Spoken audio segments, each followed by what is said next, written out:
Hello everyone, welcome to the channel language of physics. आज इस channel पर हम इलेक्ट्रिसिटी का नेक्स्ट पार्ट लेकर आए हैं, जिसमें हम electrical circuit and it's components के बारे में जानेंगे।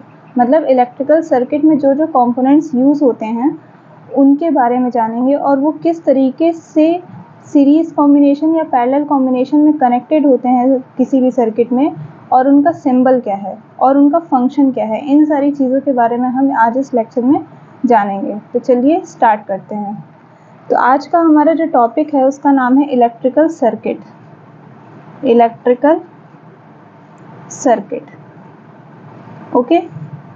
अब ये इलेक्ट्रिकल सर्किट क्या होता है, अगर इसको डिफाइन किया जाए तो इलेक्ट्रिकल सर्किट को ऐसे डिफाइन किया जाता है: a closed end continuous path, a closed end continuous path through which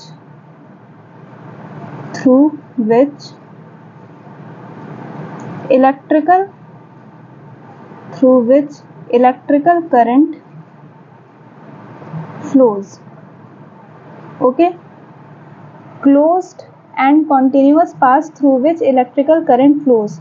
कोई ऐसा एक क्लोज्ड पाथ, किस चीज़ का, वायर से बना हुआ, कंडक्टिंग वायर से एक क्लोज्ड पाथ बनाया गया जिसपे कि इलेक्ट्रिकल करंट फ्लो करे, उस ओवरऑल उस पूरे कंपोनेंट को कहा जाता है इलेक्ट्रिकल सर्किट। उस पूरे डिवाइस को कहा जाता है कि वो एक सर्किट है, उसमें बहुत सारे कंपोनेंट्स यूज़ हो रहे हैं। वो कंपोनेंट्स हैं, अगर हम इलेक्ट्रिकल कंपोनेंट्स के बारे में जानें, इलेक्ट्रिकल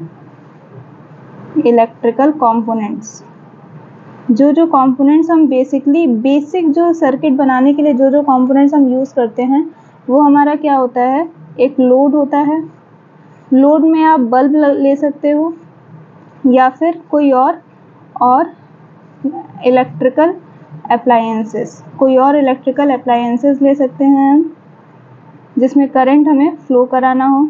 ठीक है, इसको हम कैपिटल एल से डिनोट करेंगे। जब भी किसी सर्किट में लोड लगाएंगे तो वो अगर उसका कोई और इलेक्ट्रिकल अप्लायंसेस होगा तो उसे कैपिटल एल से डिनोट करेंगे। ठीक है, दूसरा क्या यूज़ करते हैं, सोर्स ऑफ करंट। करंट का सोर्स क्या होता था सर्किट में? सर्किट में करंट किस वजह से फ्लो करता था?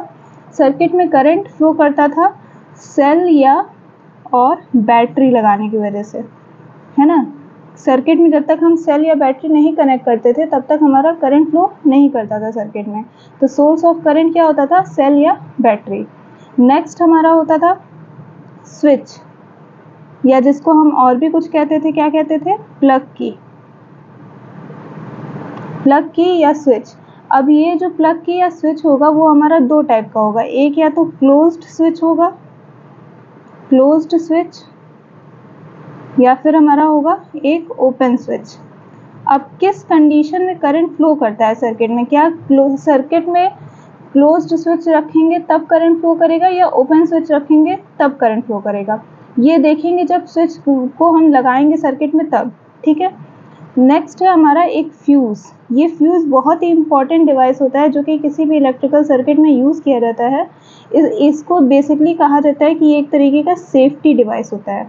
इसके बारे में हम बहुत डिटेल में पढ़ेंगे इस चैप्टर में कि फ्यूज़ कैसे बनता है। फ्यूज़ के वायर जो होते हैं वो एलॉय के बने होते हैं, ना कि नॉर्मल कंडक्टिंग वायर की तरह। जैसे नॉर्मल कंडक्टिंग वायर अगर कॉपर का हम ले रहे हैं तो उसी कॉपर वायर का हम फ्यूज़ वायर नहीं बनाते हैं, वो उसका वायर जो फ्यूज़ का जो वायर होता है वो एलॉय का बना होता है। ठीक है, तो इसके बारे में हम डिटेल में स्टडी करेंगे। नेक्स्ट है हमारा, अब अगर इसके बारे में हम देखें, अगर क्लोज्ड स्विच यूज़ कर रहे हैं, ठीक है, किसी सर्किट में अगर हमने क्लोज्ड स्विच लगाया है तो इसी कंडीशन में करंट सर्किट में फ्लो करता है। ठीक है, और उस तरीके के सर्किट को कहा जाता है क्लोज्ड सर्किट। क्लोज्ड सर्किट, और जब सर्किट क्लोज्ड होता है तभी करंट फ्लो करता है, और ओपन स्विच में करंट फ्लो नहीं करता है। ओपन कर देंगे अगर स्विच हम तो उस कंडीशन में करंट सर्किट में फ्लो नहीं करेगा, तो और उस सर्किट को कहेंगे हम open circuit.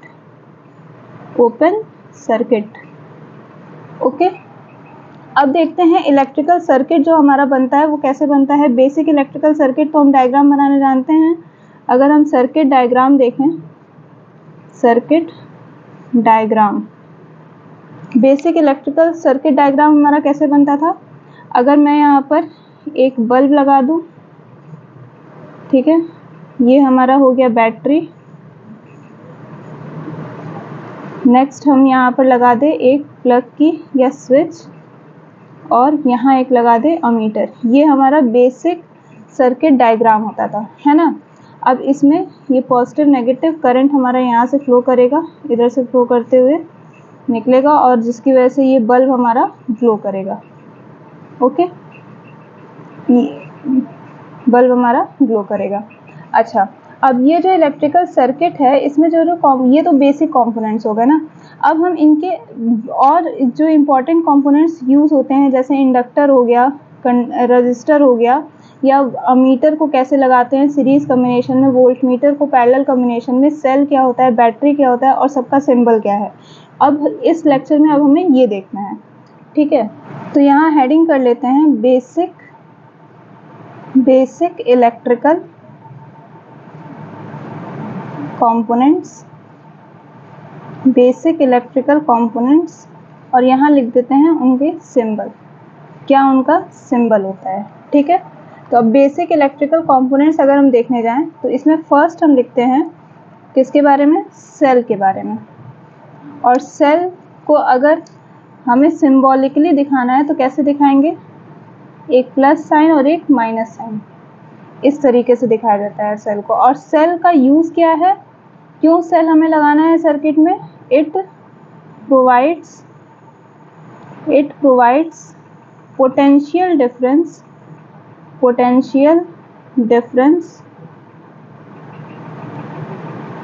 Between 2 points in the circuit में 2 पॉइंट्स के बीच में ये क्या प्रोवाइड करता है, पोटेंशियल डिफरेंस प्रोवाइड करता है, इसीलिए हमें सेल लगाना ज़रूरी हो जाता है, ठीक है। नेक्स्ट है हमारा बैटरी। अच्छा, बैटरी का रोल क्या है, बैटरी होता क्या है, बैटरी होता है हमारा कॉम्बिनेशन ऑफ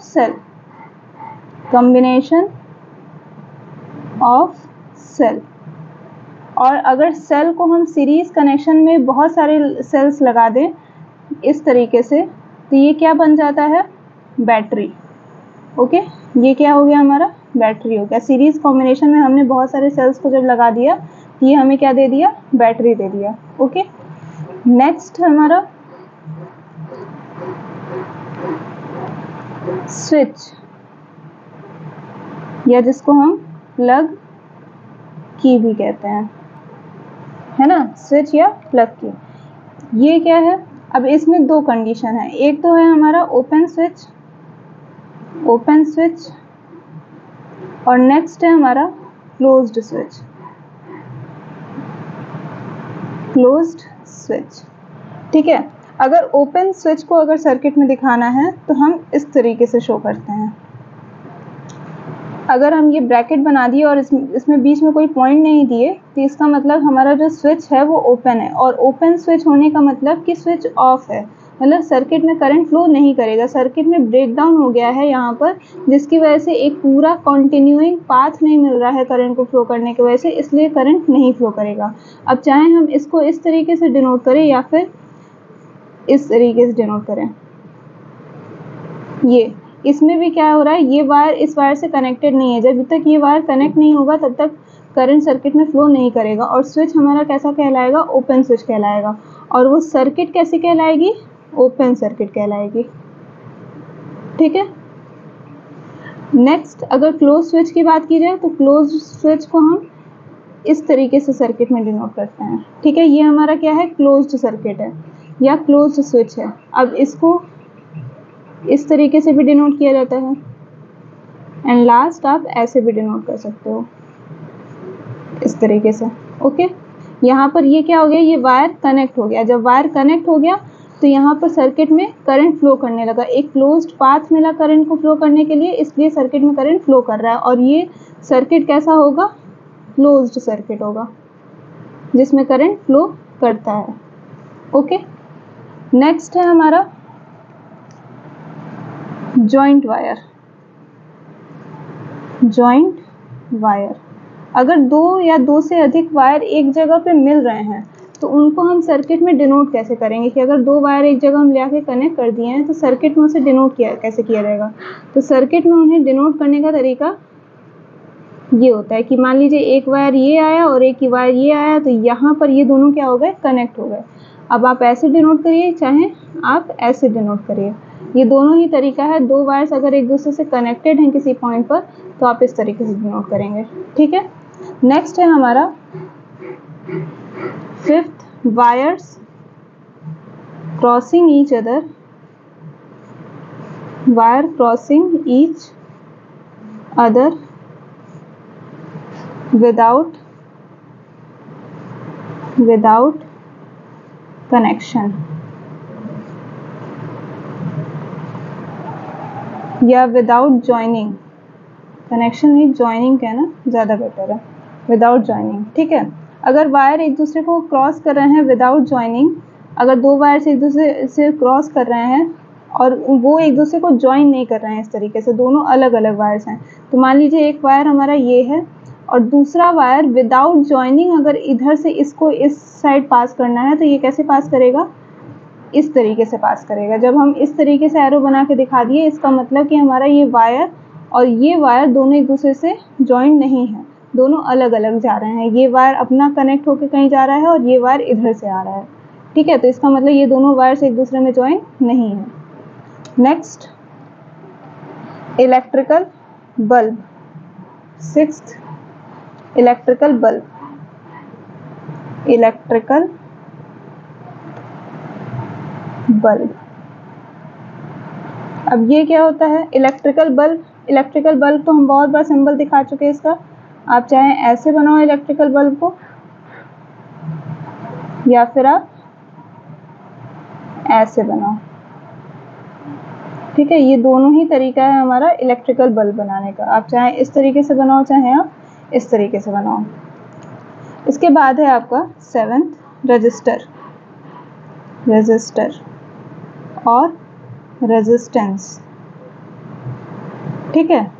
अब ये रजिस्टर, ये रेजिस्टेंस होता क्या है, ये सर्किट में अमाउंट ऑफ करंट को जितना फ्लो कर रहा है उसको कंट्रोल करने का काम करता है। मतलब एक टाइम पे बहुत ज़्यादा करंट ना फ्लो कर जाए सर्किट में, इसको कंट्रोल करने का काम होता है रजिस्टर का। रजिस्टर के बारे में हम ओम्स लॉ में ज़्यादा डिटेल में पढ़ेंगे। तो इसका जो सिंबल होता है सर्किट में वो कुछ इस तरीके से होता है, ये क्या है हमारा रजिस्टर है।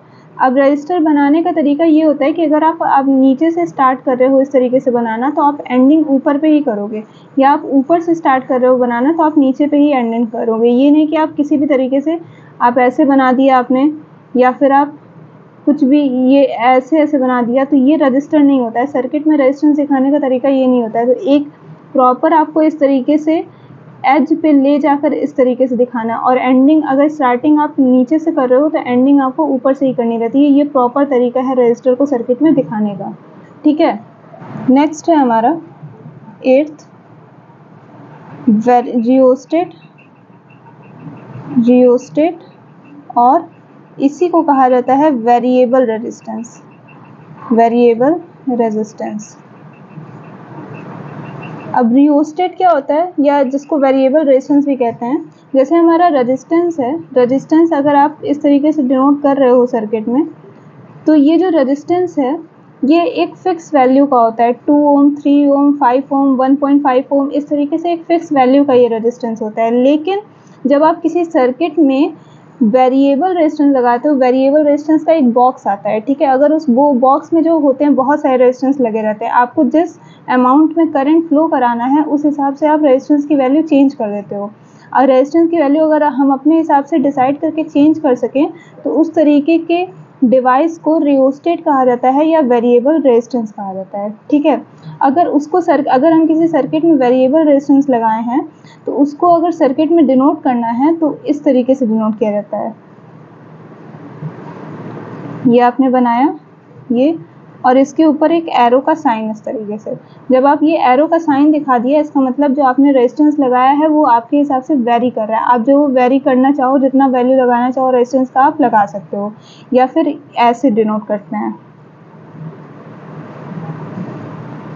ये बनाया आपने, और ये वायर ले आकर इस पे एरो दिखा दिया, तो भी इसका मतलब होता है कि हमारा जो रेजिस्टेंस है वो वेरिएबल रेजिस्टेंस है। ये पूरा क्या डिनोट कर रहा है कि हमने जो रेजिस्टेंस लगाया है सर्किट में वो वेरिएबल रेजिस्टेंस है।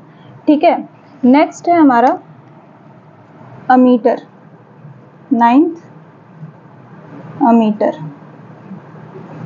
अब ये अमीटर क्या, अमीटर तो हमने देखा है कि अमाउंट ऑफ करंट को मेजर करता है सर्किट में, और इसको हमेशा किसी भी अप्लायंसेस के साथ या लोड के साथ सीरीज में लगाते हैं, और इसका सिंबल क्या होता है, ये होता है ना, और किसी भी सर्किट में ये अप्लायंसेस के साथ सीरीज में लगता है।